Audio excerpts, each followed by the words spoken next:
This is so gorgeous.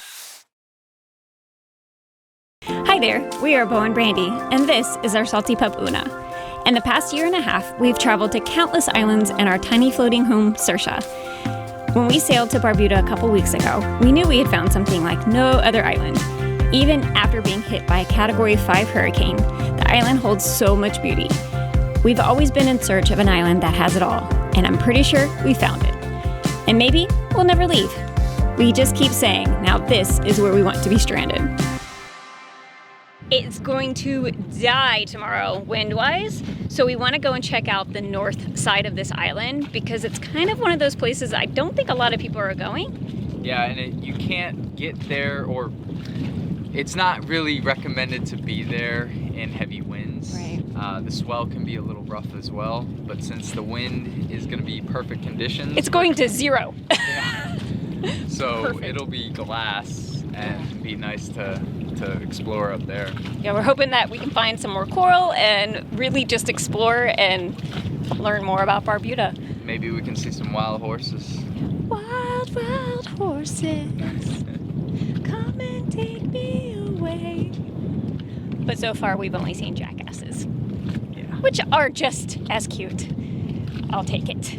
But we've got to get out of here, so we still have sun up so we can dodge all these coral heads and get, hopefully, to the grocery store. We literally have run out of almost everything. We are on bare bones. We have some friends coming up tomorrow and we gave them a list because they asked and they were gonna bring us some things. But just in case they can't make it, we're gonna go and try to go to the one and only grocery store here. We're moving around to that area, so we decided, why not? Let's check out the town, hopefully grab some extra butter, and hope our friends get here tomorrow because we are on the minimum. We're free, hon.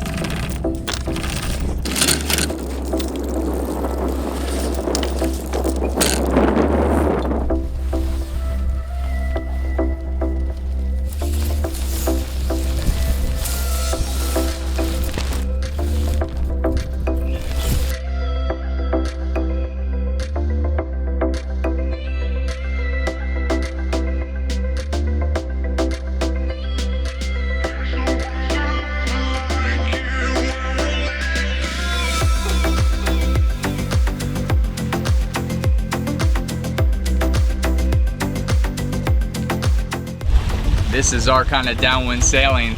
The waves are really flat, so we don't get that like rolling motion. And we're going, what, 5.5 knots? Easy, just got the head sail up. It's blowing about 10 to 13, gusts of up to 18.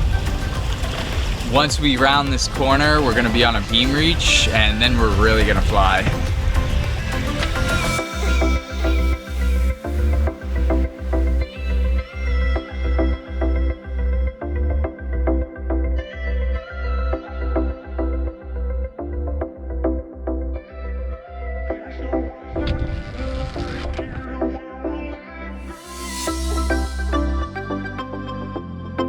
Oh, it's a turtle! I think, yeah.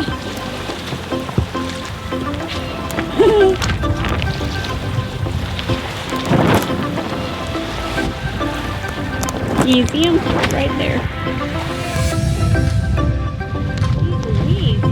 There he goes. So this is what it's boiled down to. For lunch, because the cupboard is so bare, we have some yummy bean sprouts that Beau has sprouted. We haven't sprouted beans in forever, so pretty much goes to show you that desperate times call desperate measures. I found some frozen pickles in the freezer, some mustard, and a can of tuna fish. Yum. Actually, it is pretty good. And olive oil. Oh, and olive oil. Gotta add the fat. Very good. You like it? Very good. I think we're kind of on a mission to use all of our food in our pantry, and that's not a lot.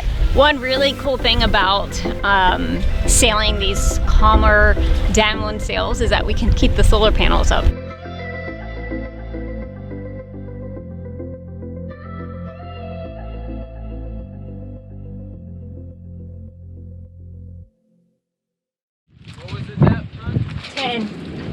We're at 11 right now.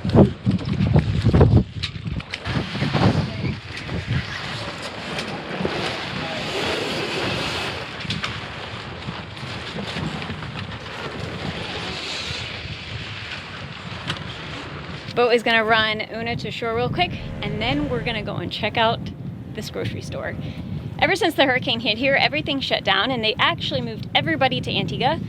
But this was one of the first establishments that opened back up after the hurricane, so I'm hoping that they have a decent selection. Because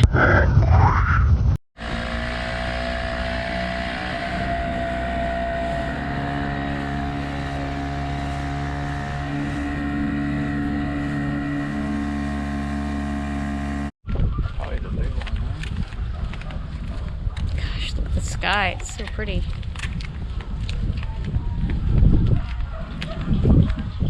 That grocery store had pretty much everything we needed. Just stocking up on a few vegetable items, a few canned goods. And our friends, the Dangers, are bringing us everything else that we need, essential-wise, tomorrow, because they're gonna come back and hang out with us on the north end of the island. Yeah, we're gonna go check out the reefs on the northeast side, which you typically can't get to, but hopefully we have some nice weather. Yep. But we gotta hurry back to Saoirse before the sun sets.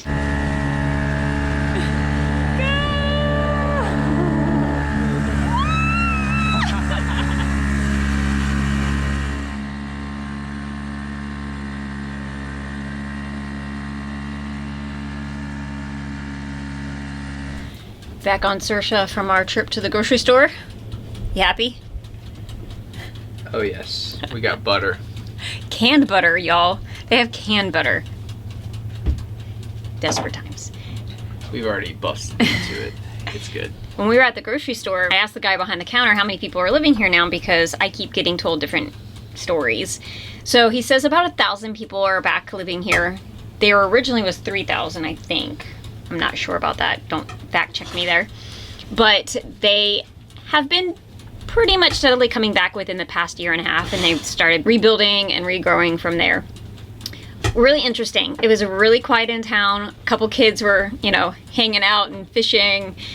Some of the fishermen are there, but that's about as much action that was going on.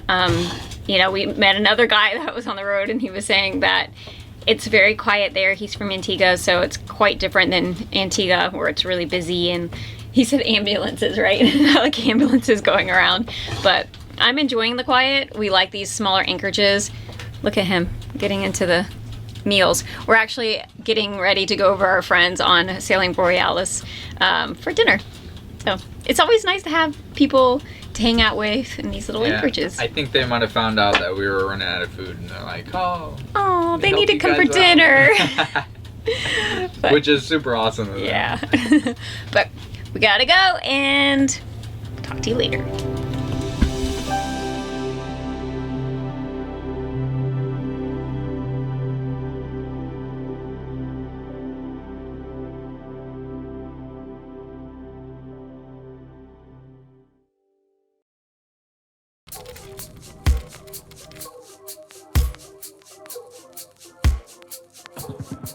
On the move again.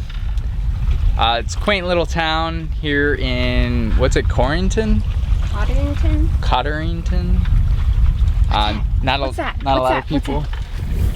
Where? See, right there where the water's like stirring around? Oh, I saw stingrays jumping earlier. What? Yeah. The town's nice. It's got what you need. There's only one gas station, and you kind of have to walk to it. But outside of that, Barbuda is mostly all about the snorkeling and the water life, I would say, and the beaches. The beaches are really nice as well. So we are headed north, and we're gonna check out all that beautiful coral when it's nice and calm. Head held high, even though it's not a lie that we need deep in the dust.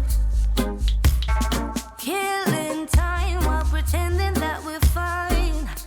This area really reminds me of the Bahamas. I remember the days when we were going through Exumas and Beau would have to stand up front and have to watch for all the bombies, which is what he's currently doing. We're looking good. Now take my advice. Take my advice. Let go, let go. I wanted you.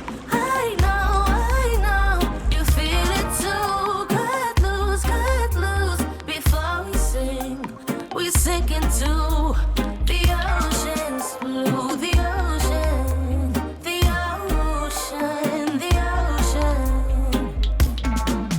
We found the bluest water in the Caribbean, and it's stunning. But I hate it when I'm faking. With you all night in the body that ain't mine, thinking I am gonna burst. You and I are falling behind, and I'm ready to go get out of the hole. I can't see. So we are almost where we want to anchor. We're almost where we want to anchor, and our friends on Karma, the Dangers, have already made it here. I don't know if we know of anybody else who likes to be underwater more than we do. So it's awesome to be able to hang out with them, especially in a spot like this. There's going to be a lot to see. The ocean. I hear we sink into the ocean. The anchor is down, and we're not going to waste any time to get in this water. So let's go. Almost 3 years ago, Category 5 Hurricane Irma hit Barbuda at 185 miles per hour. When we were walking around town, we saw the damage, but what we didn't think about was what we were going to see under the water.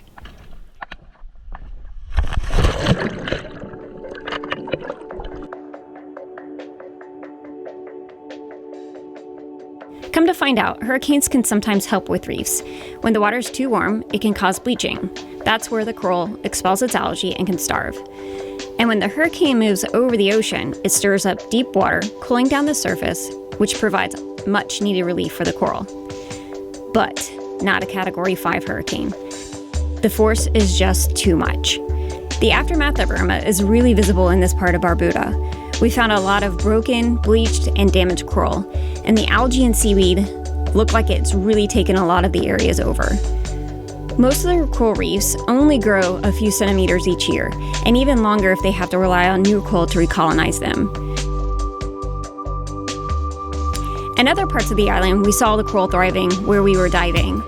And here, we're seeing a lot of newer coral sprouting through. So just like the islands, the reefs are hard at work building back. It's just gonna take time.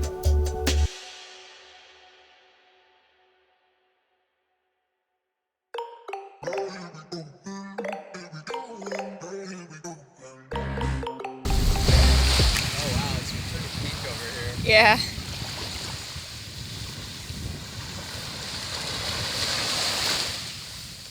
Boona Bear, you want up there, don't you?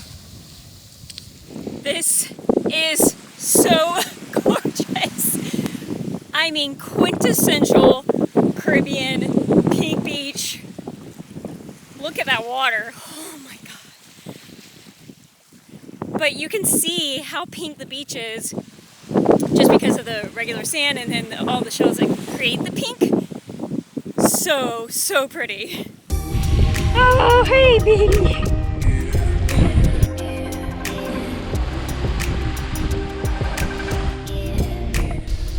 I have to throw it out there and say this is my favorite beach.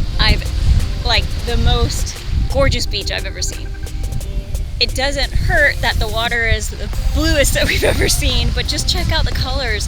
And definitely the pinkest beach. I mean, I can swipe it and it's just completely the tan sand underneath the pink, but it's all pink shells, but it's so unbelievably gorgeous. I feel like I'm standing in a dang postcard.